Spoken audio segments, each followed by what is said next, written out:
Praise the Lord, जय मसीह की सबको। मैं श्रृंखला कानपुर से फिर से परमेश्वर के मधुर और सामर्थी वचन का प्रचार करने के लिए आपके सामने उपस्थित हुई हूँ। मैं धन्यवाद देती हूँ उस परमेश्वर पिता का जिन्होंने आज का सुंदर दिन दिखाया, और सबसे ज़्यादा धन्यवाद मैं देना चाहती हूँ परमेश्वर पिता का, और उसके बाद अनुपम अंकल और शिवनम आंटी का कि उन्होंने फिर से मुझे मौका दिया अपने इस पेज आगरा मसीह मंडली पर लाइव आकर परमेश्वर के जलाली और सामर्थी वचन का प्रचार करने के लिए। वो अपना प्रतिफल किसी भी रीति से नहीं खोएंगे और ऐसे ही परमेश्वर की स्तुति आराधना करते हुए अपने जीवन को व्यतीत करेंगे और बहुत सारी ब्लेसिंग्स को अपने जीवन में महसूस करेंगे। और परमेश्वर ने इतना अच्छा सुंदर दिन दिखाया, अभी तक हमें संभाल के रखा और आगे आने वाले समय में भी वो हमें संभालेगा, क्योंकि जैसा हम वचन में पढ़ते हैं, जगत के अंत तक सदा मैं तुम्हारे साथ हूँ। तो चाहे सुख हो चाहे दुख हो, परमेश्वर सदा हमारे साथ रहता है और जगत के अंत तक वो हमारे साथ है। हमारे घर वाले हमें छोड़ सकते हैं, हमारे पेरेंट्स हमें भूल सकते हैं, लेकिन परमेश्वर आपको कभी भी नहीं भूलेगा, क्योंकि उसका प्रॉमिस है। तो आइए हम सबसे पहले परमेश्वर पिता को धन्यवाद देते हैं प्रार्थना के माध्यम से, और उसके बाद स्तुति आराधना करेंगे। फिर जो आज का आत्मिक मन्ना होगा उसे हम मिल बांट करके खाएंगे। धन्यवाद धन्यवाद धन्यवाद परमेश्वर पिता, आज के सुंदर समय के लिए आपको धन्यवाद देते हैं परमेश्वर, जो आपने हमें रात की मीठी नींद से सुलाया और सुबह का सूरज दिखाकर परमेश्वर पूरे दिन आपने हमें संभाला और सुंदर शाम दी परमेश्वर, कि हम अपने मुंह से परमेश्वर आपका वचन परमेश्वर प्रचार करें और अपने कानों से आपका वचन सुने और स्तुति आराधना करने पाए परमेश्वर हम जानते हैं परमेश्वर, हम तो मिट्टी हैं, हम इस योग्य भी नहीं है कि आप हमारी सुनी लें परमेश्वर, लेकिन आप हमें तब भी प्यार करते हैं और तब भी परमेश्वर हमारी सुधि लेते हैं परमेश्वर। मैं प्रार्थना करती हूँ उन लोगों के लिए जो बीमारियों से ग्रसित हैं परमेश्वर। मैं प्रार्थना करती हूँ उन लोगों के लिए परमेश्वर, उन्हें अपने लहू वाले छिदे हुए हाथ से छुई और चंगाई दीजिए परमेश्वर। मैं प्रार्थना करती हूँ परमेश्वर उन बच्चों के लिए परमेश्वर जो जॉब की तैयारी कर रहे हैं परमेश्वर, जो जॉब के लिए परेशान हैं, जॉब नहीं है परमेश्वर, उन्हें परमेश्वर उनकी बेस्ट जॉब मुहैया कराइए परमेश्वर। मैं प्रार्थना करती हूँ परमेश्वर उन बुजुर्ग लोगों के लिए परमेश्वर, जो परमेश्वर हमारे घरों में परमेश्वर उनकी आयु को और बढ़ाइए परमेश्वर। मैं प्रार्थना करती हूँ परमेश्वर हर एक व्यक्ति की आत्मिक उन्नति के लिए परमेश्वर, ताकि परमेश्वर हर एक व्यक्ति अंधकार से रोशनी की तरफ मुड़े और परमेश्वर आपके ज्ञान को समझने पाए परमेश्वर आज के वचन के लिए हम प्रार्थना करते हैं, आगे आने वाले समय के लिए हम प्रार्थना करते हैं परमेश्वर। मैं धन्यवाद देती हूँ परमेश्वर अनुपम अंकल और शिवनम आंटी के लिए परमेश्वर, कि उन्होंने इस पेज को क्रिएट किया। इस पेज के माध्यम से परमेश्वर आपके वचन का प्रचार होता है। इस पेज से जितने भी लोग जुड़े हैं परमेश्वर, उन सब के घरों में आप ब्लेसिंग्स दीजिए परमेश्वर, उनके घरों को आप ब्लेसिंग से भर दीजिए परमेश्वर। हर एक चीज़ के लिए आपको धन्यवाद देते हैं परमेश्वर। सारी आदर और महिमा सिर्फ आपकी हो। इस छोटी सी प्रार्थना को आपके प्यारे बेटे यीशु नासरी के नाम से मांगते हैं, सुनिए और ग्रहण कीजिए, आमीन। तो आइए हम एक गीत के माध्यम से परमपिता परमेश्वर की स्तुति करते हैं, क्योंकि जब हम स्तुति आराधना करते हैं तो स्वर्गदूत भी हमारे साथ क्या करते हैं, उसकी स्तुति आराधना करते हैं, क्योंकि हम इस धरती पर भेजे गए हैं कि हम उसकी स्तुति आराधना अपने मुंह से करने पाएँ। तो गीत है तेरा लहू देता है हमको शिफा। तो आइए इस गीत के माध्यम से उस परमपिता परमेश्वर की स्तुति और आराधना करते हैं। तेरा लहू देता है हमको शिफा, तेरा लहू करता है पाप क्षमा, तेरा लहू देता है गवाही, मुझ में ही तो है मिलती रिहाई, तेरा लहू देता है गवाही, मुझ में ही तो है मिलती रिहाई, तेरा लहू सूखे हुए तन में फूके ये जान, तेरा लहू है सबसे महान। सूखे हुए तन में फूके ये जान, तेरा लहू है सबसे महान। तेरा लहू है सबसे महान। जिंदा लहू, जिंदा लहू, मुर्दों में फूके है जान। जिंदा लहू, जिंदा लहू, मुर्दों में फूके है जान। तेरा लहू देता है चंगाई, मुझ में ही तो है मिलती रिहाई। तेरा लहू देता है गवाही, मुझ में ही तो है मिलती रिहाई। तेरा लहू, तेरा लहू, बहता लहू ये कहता है आज, ले लो मुझे और पालो शिफा। बहता लहू ये कहता है आज, ले लो मुझे और पालो शिफा। ले लो मुझे और पालो शिफा। बहता लहू, बहता लहू, देता है हमको शिफा। बहता लहू, बहता लहू, देता है हमको शिफा। तेरा लहू देता है गवाही, मुझ में ही तो है मिलती रिहाई। तेरा लहू देता है गवाही, मुझ में ही तो है मिलती रिहाई। तेरा लहू, तेरा लहू, देता है हमको शिफा। तेरा लहू, तेरा लहू, करता है पाप क्षमा। सच में जो परमेश्वर यीशु मसीह का जो लहू है वो हमें क्या देता है? ये गवाही देता है कि वो हमें सारे पापों को क्या करता है, हमारे धो देता है और हमें एक रिहाई देता है। सच में उसका लहू बहुत कीमती है और उसने हमारे लिए, हमारे पापों के लिए अपने उस लहू को बहाया।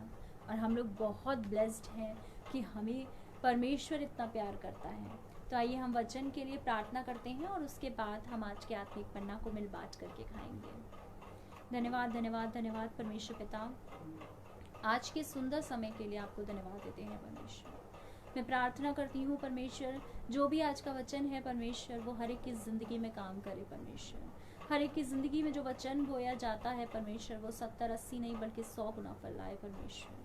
परमेश्वर इस वचन पर अपना अनुग्रह और आशीष का हाथ रखिएगा परमेश्वर। इस छोटी सी प्रार्थना को आपके प्यारे बेटे यीशु नासरी के नाम से मांगती हूँ, सुनिए और ग्रहण कीजिए, आमीन। आज का जो टॉपिक है वो है कि परमेश्वर के वचन में चलना क्यों ज़रूरी है, या जब हम परमेश्वर के वचन में चलते हैं तब हम क्या क्या चीज़ें हमें अपनी लाइफ में मिलती हैं, या क्या चेंजेस हमारी लाइफ में आते हैं, क्या चीज़ें हमें वचन में चलने से प्राप्त होती हैं। सबसे पहले हम इस बात पर देखते हैं, गौर करते हैं कि जैसा उत्पत्ति 1 तो सभी ने पढ़ा है कि कैसे संसार की रचना हुई, कैसे संसार की सृष्टि हुई।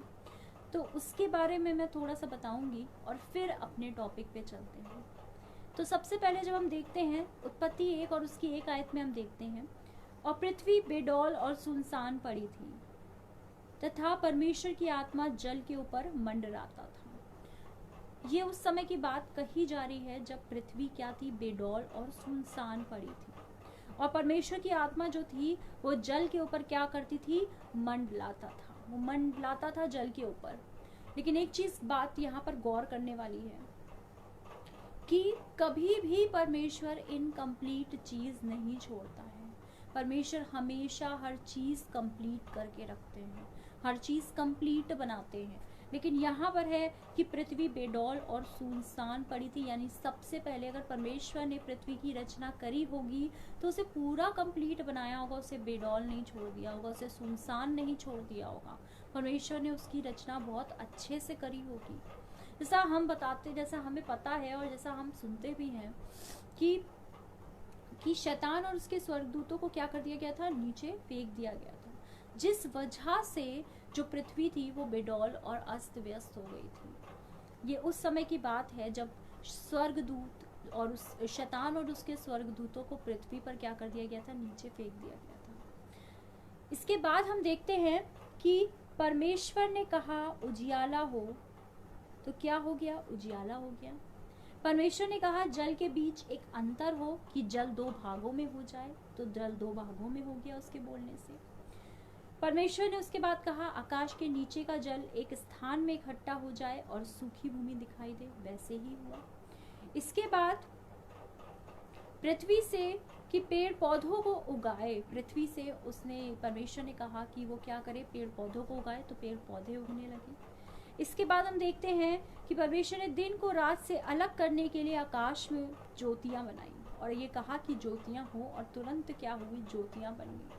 सूरज, चांद, सितारे ये सब बन गए उसके बोलने से। इसके बाद हम देखते हैं कि जल जीवित प्राणियों से भर जाए, और वैसे ही हुआ। पक्षी आकाश में क्या हो, उड़े, वैसे ही उड़ने लगे वो। और उसके बाद देखा कि पृथ्वी से एक एक जाति के जीवित प्राणी उत्पन्न हो, और वैसा ही हुआ।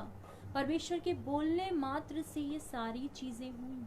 और जो परमेश्वर बोलता है वो क्या है, परमेश्वर का वचन है। यानी परमेश्वर का वचन इतना शक्तिशाली है कि वो क्या करता है, वो एक सृष्टि करता है। परमेश्वर का वचन इतना शक्तिशाली है कि वो अस्त व्यस्त चीजों को क्या कर देता है, व्यवस्थित कर देता है। परमेश्वर का वचन इतना शक्तिशाली है कि वो बेडौल चीजों को सुडौल कर देता है। जैसे हम देखते हैं कि पृथ्वी क्या थी, स्टार्टिंग में अस्त व्यस्त पड़ी थी, और जैसे ही परमेश्वर के मुंह से वचन निकला, पृथ्वी क्या हो गई, व्यवस्थित हो गई। पृथ्वी जीव जंतुओं से भर गई, पृथ्वी फूल पौधों से भर गई, पृथ्वी क्या हुई, हरी भरी हो गई। यानी परमेश्वर के मुंह से शब्द निकलते ही वैसे ही सब कुछ हो गया। यानी सारी व्यवस्था, सारी अव्यवस्था जो उस टाइम पृथ्वी के ऊपर थी वो सब क्या हो गई, दूर होने लगी।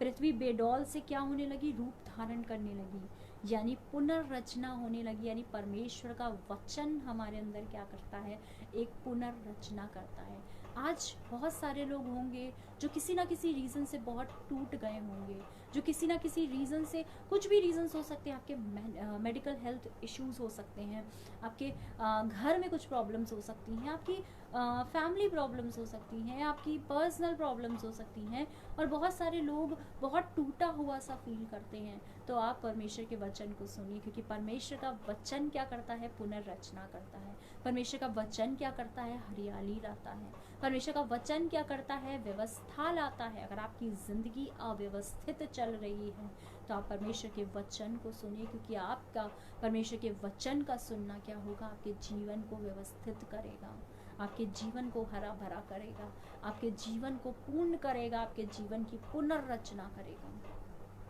क्योंकि हमारा परमेश्वर क्या करता है, परमेश्वर हमारे जीवन को परिपूर्ण व्यवस्थित करना चाहता है।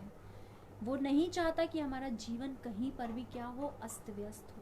लेकिन जब हम शैतान हमारे जीवन में आता है तो वो क्या हो जाता है, अव्यवस्था हमारे जीवन में फैल जाती है। जैसे जब पृथ्वी पर शैतान को जब फेंका गया तो पृथ्वी कैसी हो गई, बेडौल हो गई, अव्यवस्थित हो गई।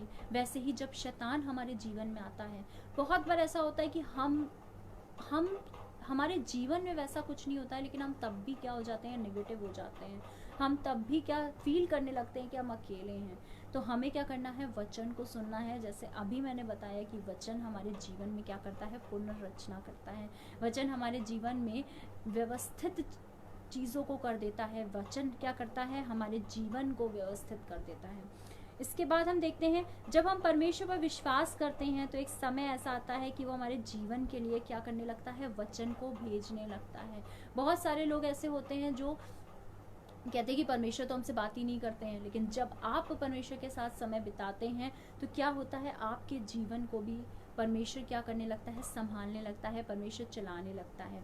और फिर आपके जीवन में भी कहीं ना कहीं परमेश्वर क्या करता है, वचन को भेजने लगता है। और फिर जो टुकड़े, जो टूटे हुए होते हैं आपके जीवन में, वो जुड़ने लगते हैं कि करके सुनसान पड़ा क्षेत्र क्या होने लगता है, दोबारा से हरियाली से भर जाता है और हरा भरा होने लगता है। लेकिन वचन के बिना मनुष्य का जीवन क्या हो जाता है, अव्यवस्थित हो जाता है। तो ज़रूरी ये है कि हमें परमेश्वर के वचन में चलना है, हमें परमेश्वर के वचन को पकड़े रहना है, हमें परमेश्वर के वचन को पढ़ना है। इसके बाद हम देखते हैं कि परमेश्वर के वचन में चलने से हमें क्या क्या चीज़ें मिलती हैं।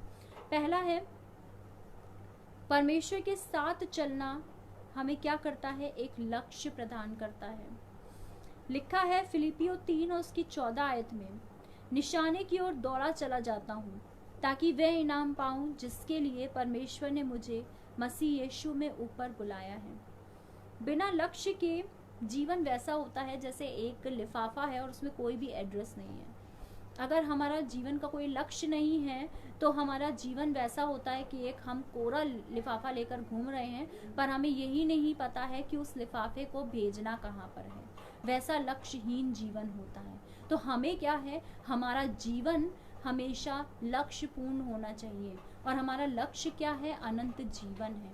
हम इस संसार में भेजे गए हैं कि हम अपने जीवन को जिएं और उस अनंत जीवन को प्राप्त करें जो मसीह ने हमें प्रॉमिस करा है, और जो परमेश्वर के पास उसने क्या कहा था कि मैं तुम्हारे लिए एक स्थान बनाने जाता हूँ। तो वो लक्ष्य है हमारे जीवन का, और हमें उसे फुलफिल करने के लिए सारी चीज़ें, सारी तैयारियां करनी चाहिए। और सबसे ज़रूरी है परमेश्वर के वचन में बढ़ना चाहिए। इसके बाद हम देखते हैं, परमेश्वर स्वयं चाहते हैं कि हम उसकी उपस्थिति में चलें। जैसा कि उत्पत्ति 17 और उसकी 1 आयत में लिखा है, जब अब्राहम 99 वर्ष का हो गया तब परमेश्वर ने उसको दर्शन देकर कहा, मैं सर्वशक्तिमान ईश्वर हूँ, मेरी उपस्थिति में चल और सिद्ध होता जा। यानी परमेश्वर स्वयं चाहते हैं कि हम उसकी उपस्थिति में चलें। जैसे अब्राहम को परमेश्वर ने कहा कि मेरी उपस्थिति में चल और सिद्ध होता जा, वैसे ही परमेश्वर की इच्छा है कि हम उसकी उपस्थिति में रहें और क्या हो जाएं, सिद्ध होते चले जाएं। उस गूढ़ ज्ञान को ले लें जो परमेश्वर ने इस वचन में रखा हुआ है। इसके बाद हम देखते हैं, जैसे यीशु मसीह का क्या उद्देश्य था। यीशु मसीह का उद्देश्य था, जैसे लूका 19:10 में लिखा है, क्योंकि मनुष्य का पुत्र खोए हुओं को ढूंढने और उनका उद्धार करने आया है। यहाँ पर यीशु मसीह का भी लक्ष्य था, जब वो इस दुनिया में आए तब उनका भी लक्ष्य था कि वो खोए हुओं को ढूंढने के लिए आए हैं और उद्धार करने के लिए आए हैं। तो हमारे जीवन का भी लक्ष्य है कि हमें अनंत जीवन पाना है। क्या हम पूरे दिन सो करके या दुनियावी चीज़ों में व्यस्त होकर के अपने जीवन को जी रहे हैं और तब हम सोच रहे हैं क्या हमें वो लक्ष्य जिसके लिए हम भेजे गए हैं, क्या वो हमें मिलेगा? नहीं मिलेगा। हमें तैयारी अभी से करनी है, क्योंकि दुल्हा कब आ जाएगा ये हमें भी नहीं पता है। यीशु ने 70 चेलों को नियुक्त किया था और क्या कहा कि तुम जहाँ यीशु मसीह पहले जाने वाले थे उनको पहले भेजा और कहा कि तुम जा करके वहाँ पर वचन का प्रचार करके, और जब वो लौटते हैं तो बहुत आनंद से भरकर लौटे। यानी जब हम अपने लक्ष्य को प्राप्त कर लेते तो एक असीम आनंद हमें मिलता है। तो इसकी तैयारी के लिए हमें क्या करना है, हमें वचन में बढ़ना है, क्योंकि वचन जब हम पढ़ते हैं तब हमारे जीवन की सारी अव्यवस्था क्या हो जाती है, ख़त्म हो जाती है। हमारे सुनसान पड़ा क्षेत्र जो होता है वो क्या हो जाता है, हरियाली से भर जाता है। इसके बाद हम देखते हैं वचन में चलना क्या होता है, दंड से छुटकारा होता है।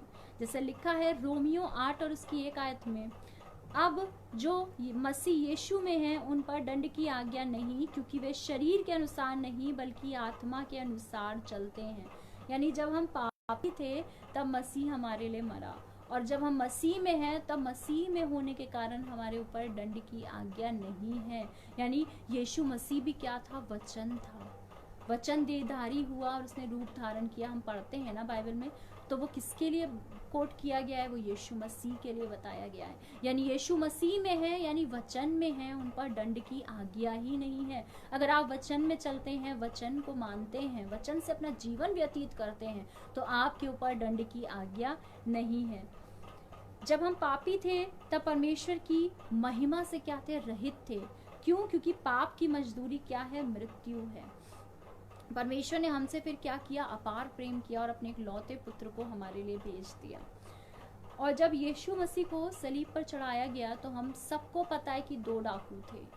यीशु मसीह के साथ सलीब पर 2 डाकू चढ़ाए गए थे, जिसमें से एक तो उनका मजाक उड़ा रहा था और दूसरे ने क्या किया? उन पर विश्वास किया। उसने कहा कि प्रभु, जब तेरा राज्य आए तो मेरी भी सुध ही लेना। यानी डिपेंड नहीं करता है कि आप वचन में कितने समय तक बने रहे या कितने समय के लिए बने। ये टाइम पीरियड डिपेंड नहीं करता है, ये मैटर नहीं करता है कि आप किस एज पे परमेश्वर के पीछे चलना स्टार्ट किया, यीशु मसीह के पीछे चलना स्टार्ट किया, कितनी देर के लिए किया। वो उस डाकू ने तो कुछ समय के लिए ही तो बस यीशु मसीह पर विश्वास किया था जब वो मरने वाला था, लेकिन तब भी उसने क्या किया? विश्वास किया और उसने कहा कि जब तेरा राज्य आए तब तू मेरी भी सुध ही लेना। यानी वो जो उसने विश्वास किया, जो उसने वचन में अपने कुछ क्षणों को व्यतीत किया, वो उसके पूरे जीवन के लिए क्या हुए? एक सामर्थ का काम किया, एक आशीष का काम किया। जैसे नेक्स्ट हम देखते हैं, लिखा है कि परमेश्वर के साथ चलना क्या करता है? सिद्धता प्रदान करता है। जैसे उत्पत्ति 17:1 और उसकी 2 आयत में लिखा है, इससे पहले जो मैंने पढ़ी थी, कि जब अब्राहम 99 वर्ष का था तब यहोवा ने उसको दर्शन देकर कहा, मैं सर्वशक्तिमान ईश्वर हूँ, मेरी उपस्थिति में चल और सिद्ध होता जा। यानी जब हम वचन में चलते हैं, वचन में चलते हैं, वचन में बढ़ते हैं, तब हम क्या होते जाते हैं? सिद्ध होते जाते हैं। तब हमारे अंदर एक सिद्धता आती जाती है, क्योंकि परमेश्वर क्या है? सिद्ध है, और हम उसके पुत्र और पुत्री हैं, तो हमें भी क्या करना है? सिद्ध ही बनना है। जैसे यिर्मयाह 33 और उसकी 3 वर्स में लिखा है, मुझसे प्रार्थना कर और मैं तेरी सुनकर तुझे बड़ी बड़ी और कठिन बातें बताऊंगा जिन्हें तू अभी नहीं समझता है। यानी जब हम प्रार्थना करते हैं और परमेश्वर की सुनते हैं, परमेश्वर का सुनना मतलब वचन को सुनते हैं, तब हमें वो सारी कठिन कठिन बातें भी, वो गुण ज्ञान भी हमें मिल जाता है जिसकी समझ हमारे पास अभी नहीं है। लेकिन जब हम वचन में चलते हैं तब हम सिद्ध होते जाते हैं और सिद्धता हमारे अंदर आती जाती है, और उन कठिन चीज़ों को भी जो कि शायद हम जब पापी हैं तो हम नहीं समझ सकते, लेकिन जब हम वचन में पढ़ते हैं, वचन में बढ़ते हैं, तब वो सिद्धता हमारे अंदर, वो गुण ज्ञान हमारे अंदर आता जाता है, और हम उन सब बातों को भी क्या करने लगते हैं? समझने लगते हैं। सुलेमान राजा क्या मांगता था? बुद्धि मांगता था। उसके पास सब कुछ था, लेकिन तब भी वो बुद्धि मांगता था। वचन को पढ़ने के लिए हमें बुद्धि मांगनी है, क्योंकि सारी चीज़ें हमें ऐसे ही मिल जाएंगी। हमें इस वचन को पढ़ने के लिए बुद्धि मांगनी है, क्योंकि लिखा है ना कि जब हम वचन में बने रहते हैं तब हम सिद्ध हो जाते हैं, और जब हमारे पास बुद्धि होगी तो हम वचन पढ़ेंगे और हमारे अंदर क्या आती जाएगी? सिद्धता आती जाएगी। नेक्स्ट हम देखते हैं, परमेश्वर के साथ चलना डर का अंत होता है। इसे लिखा है रोमियो 8 उसकी 31 आयत में, यदि परमेश्वर हमारी ओर है तो हमारा विरोधी कौन हो सकता है। ये आयत हम बोलते तो बहुत बार हैं, लेकिन हम विश्वास नहीं करते हैं। जब हमारे ऊपर प्रॉब्लम्स आती हैं, जब हमारे ऊपर विपत्ति आती है, कोई भी प्रॉब्लम हो सकती है, फाइनेंशियल प्रॉब्लम हो सकती है, हेल्थ इश्यूज हो सकते हैं, तब सबसे पहले हम ही डरते हैं कि अब क्या होगा, अब ये सब चीज़ें मैनेज कैसे होगी। मेरे ख्याल से बहुत सारे लोग ऐसे होंगे जो किसी ना किसी प्रॉब्लम से जूझ रहे होंगे, मे बी वो हेल्थ इश्यूज हो, मे बी वो फाइनेंशियल प्रॉब्लम हो। तो आप इस वर्स को याद रखिए कि जब परमेश्वर आपकी ओर है तो आपका विरोधी कौन हो सकता है? कोई नहीं हो सकता। आप मुंह से बोलिए, ये चीज़ मुंह से बोलिए कि यदि परमेश्वर, मुझे पता है कि परमेश्वर मेरी ओर है, तो अगर आपको कोई बीमारी है तो आप उस बीमारी का नाम लेकर बोलिए, तो तू मेरा विरोधी नहीं हो सकता। अगर आपके फाइनेंशियल प्रॉब्लम चल रही है तो आप उसको कोट करके बोलिए कि अब मैं इस फाइनेंशियल प्रॉब्लम में जो मेरा विरोधी है वो मेरा विरोधी अब रहेगा ही नहीं, क्योंकि परमेश्वर मेरी ओर है। जब हम जब हम अपने आत्मिक युद्ध में रहते हैं तब हमारा आत्मिक युद्ध कौन लड़ता है? हमारा परमेश्वर लड़ता है। तो जब वो हमें हमारे आत्मिक युद्ध में नहीं हारने देता है, तो क्या वो हमारे सांसारिक युद्ध में हमें हारने देगा? ये सारी प्रॉब्लम्स तो कुछ भी नहीं है उसके सामने, लेकिन ज़रूरी ये है कि हमें वचन में बने रहना है। क्योंकि जब हम वचन में बने रहेंगे, जैसे स्टार्टिंग में मैंने बताया कि हमारा जीवन क्या हो जाएगा? व्यवस्थित हो जाएगा। हमारा जीवन क्या हो जाएगा? हरियाली से भर जाएगा। आप अभी बहुत नीरस होंगे, हो सकता है कोई मेरी आवाज़ जो सुन रहा होगा उसके जीवन में बहुत सारी प्रॉब्लम्स चल रही होंगी, बहुत नेगेटिव थॉट आ रहे होंगे। आप उन सब थॉट को किनारे रखिए और सिर्फ ये याद रखिए कि जब परमेश्वर का वचन आता है तो क्या करता है? सारी बेडौल चीज़ों को सुडौल कर देता है, सारी अव्यवस्थितता को व्यवस्थित कर देता है, सारी सुनसानपन को क्या कर देता है? बंजर चीज़ों को क्या कर देता है? वो हरियाली से भर देता है। और आपके जीवन में सचमुच आप फील करेंगे कि परमेश्वर का वचन सामर्थी है। क्योंकि जब परमेश्वर के वचन के बोलने मात्र से ही सारी चीज़ें बनने लगी, तो आपके जीवन में तो खुशहाली, हरियाली उसके वचन को सुनने से आएगी। लेकिन ज़रूरी ये है कि उसके वचन में बढ़ना है और पढ़ना है, क्योंकि अनंत जीवन जो लक्ष्य है हमारा, उसे हमें प्राप्त करना है। इसके बाद हम देखते हैं क्योंकि प्रभु ने भी कहा है कि डरो मत, परंतु क्या करो? विश्वास रखो। हमें विश्वास रखना है। विश्वास हमें किस पर रखना है? परमेश्वर पर रखना है, उसके वचन पे रखना, उसके वचन में पढ़ना है। से भजन संहिता 138 उसकी 2 वर्स में लिखा है, मैं तेरे पवित्र मंदिर की ओर दंडवत करूंगा और तेरी करुणा और सच्चाई के कारण तेरे नाम का धन्यवाद करूंगा, क्योंकि तूने अपने वचन को अपने बड़े नाम से अधिक महत्व दिया है। परमेश्वर चाहता है कि हम उसके वचन को इम्पोर्टेंस दें। जैसे यहाँ पे लिखा है कि तेरे नाम का धन्यवाद करूंगा क्योंकि तूने अपने वचन को अपने बड़े नाम से अधिक महत्व दिया। जब परमेश्वर ने अपने नाम से ज्यादा वैल्यू वचन को दी है, तो हमें भी क्या करना है? अपने जीवन में वचन को ज्यादा वैल्यू देनी है। जैसे नेक्स्ट चीज जब हम देखते हैं तो है हमारी अव्यवस्थितता प्रकट करता है। हमारी लाइफ में क्या क्या कमी है, हमारे अंदर क्या क्या चीज़ें कमी है, वो सब जब हम वचन में जाते हैं, जब वचन को पढ़ते हैं, तो हमें सारी कमियां धीरे धीरे पता चलने लगती हैं। जैसे हम चाहते हैं कि हम क्या करें? हम सब बदल जाएं, लेकिन हमें ये नहीं पता चलता है कि हमारे अंदर कमियां क्या क्या हैं। लेकिन जब हम वचन को पढ़ते हैं तब वो सारी कमियां हमें क्या पता चलती हैं कि हमारे जीवन में क्या क्या कमी है। जैसे 1 कुरिन्थियों 3 और उसकी 18 आयत में लिखा है, जब हम सब के उघाड़े चेहरे से प्रभु का प्रताप इस प्रकार प्रकट होता है, जिस प्रकार दर्पण में वो प्रभु के द्वारा जो आत्मा है, हम उसी तेजस्वी रूप में अंश अंश करके बदलते जाते हैं। यानी जब हम वचन को पढ़ते हैं तो वचन हमारे लिए क्या करता है? तो वचन हमारे लिए एक दर्पण का काम करता है। दर्पण में लोग क्या करते हैं? जब हम तैयार होते हैं या जब हम कहीं जा रहे होते हैं, तब हम क्या करते हैं? अपने आप को तैयार होने के बाद एक बार मिरर को ज़रूर देखते हैं कि कहीं कोई कमी तो नहीं रह गई है, या हम कुछ अजीब तो नहीं लग रहे हैं कि हम बाहर जाएंगे और लोग हमारी इस कमी को बताएं। उससे पहले हम खुद देख लेते हैं अपनी कमी को मिरर में देखने से। तो जब हम वचन को पढ़ते हैं तब वचन हमारे लिए क्या करता है? एक दर्पण की तरह काम करता है और हमारी जो कमियां होती हैं उन सब कमियों को हमें बताता है। जैसे हम अंश कर कर के फिर क्या हो जाते हैं? बदलते जाते हैं और परमेश्वर के लिए क्या हो जाते हैं? योग्य इंसान बन जाते हैं। आज हम ब्लेसिंग्स में ही रह जाते हैं, ये नहीं जानते हैं कि परमेश्वर की इच्छा क्या है हमारे जीवन में। हमें क्या चाहिए? सिर्फ ब्लेसिंग्स चाहिए। हमें क्या चाहिए? सिर्फ ब्लेसिंग्स चाहिए। हम प्रार्थना भी ब्लेसिंग्स के लिए करते हैं कि परमेश्वर हमें ब्लेसिंग्स दे दे, लेकिन परमेश्वर की क्या इच्छा है ये हम नहीं जानना चाहते हैं। क्या हम ये प्रार्थना करते हैं कि परमेश्वर हमारी नहीं बल्कि आपकी इच्छा पूरी हो? जब हम प्रार्थना करना स्टार्ट करते हैं तो हम क्या करते हैं? हमें ये चाहिए, हमें ये चाहिए, हमें ये दे दीजिए परमेश्वर, हमारा ऐसा हो जाए, हमें ये मिल जाए, हमें वो मिल जाए। लेकिन परमेश्वर की क्या इच्छा है? हमें उस चीज़ के लिए प्रार्थना करनी चाहिए कि परमेश्वर मेरी नहीं बल्कि आपकी इच्छा हमारे जीवन में पूरी हो, क्योंकि वो तो हमें बेहतर जानते हैं। मैं मेरा जब भी मैं प्रार्थना करती हूँ तो मैं यही कहती हूँ कि परमेश्वर, सब चीज़ें मांगने के बाद कि परमेश्वर मेरी नहीं बल्कि आपकी इच्छा हमारे जीवन में पूरी हो। बहुत सारे ऐसे लोग होंगे जिनकी जॉब में इश्यूज चल रहे होंगे, जॉब में प्रॉब्लम चल रही होगी, बहुत सारे लोग कन्फ्यूजन में होंगे। तो आप अपनी ये प्रार्थना परमेश्वर पर छोड़िए, कहिए कि परमेश्वर मेरी नहीं बल्कि आपकी इच्छा हमारे जीवन में पूरी हो, क्योंकि आपसे बेहतर हमारे लिए क्या चीज़ अच्छी है वो कोई नहीं जानता, हमारे पेरेंट्स भी नहीं जानते इवन, क्योंकि परमेश्वर ने हमें बनाया है। और जब हम हमारे पेरेंट्स जो संसारिक माता पिता हैं, जब जिन्होंने हमें बनाया नहीं लेकिन वो हमें इतना प्यार करते हैं, तो वो स्वर्गीय पिता है हमारा, उसने तो हमें अपने हाथों से बनाया, उसने अपनी सांस हमारे अंदर फूकी है, तो वो हमें कितना प्यार करता होगा। क्या वो हमें कष्टों में देख सकता है? नहीं देख सकता है। वो बेहतर जानता है कि हमें कब किस चीज़ की कब ज़रूरत है और हमें कब देनी है।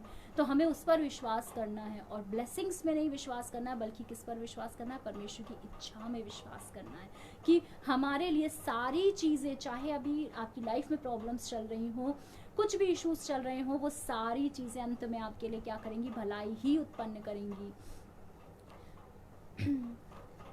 इसके बाद हम देखते हैं पहला कुरिन्थियों और उसकी 15-19 आयत में लिखा है कि हम केवल इसी जीवन में मसीह से आशा रखते हैं, तो हम सब मनुष्यों से अधिक अभागे हैं।